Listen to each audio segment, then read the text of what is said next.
একা একা রাতের কালে যৌবনে রাখি খেতার তলে। মাঠের পরিবেশ এত ঠান্ডা ঠান্ডা কে? শাক তুলিতে গিয়েছিলাম গম খেতে। কুরবানের মেয়ে না? কুরবানের মেয়ে নাকি? আর যাব না বেগুন তুলিতে। বিষয়টা দেখার দরকার। ফাঁকা মাটি দেখাছে যে, ফাঁকা মাটি দেখাছে যে গোল করিয়া যায়। বিষয়টা তো সেই মজা, তো দেখতে হবে। শাক তুলিতে গিয়েছিলাম গম খেতের ওই পাশে। মনি রে, কাজটুক করলি ভালোই তো লাগতো। আরেকটু নাচে, আরেকটু নাচে। যৌবনে রাখি খেতা।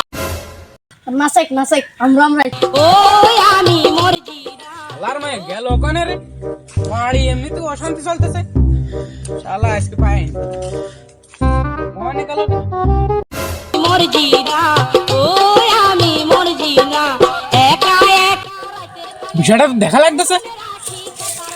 শালার খেতে পাতা বাঙ্গি কারো চোখে না। ওই আমি মরজি না, ওই আমি মরজি না। এই নাকি বাড়ি এমনি অশান্তি চলতেছে নাকি? কুরবান ছাড়া কি করলে ভালোই তো লাগছিল, ভালোই মজা পাচ্ছিলাম। শালা কি করলি তুই? দাঁড়া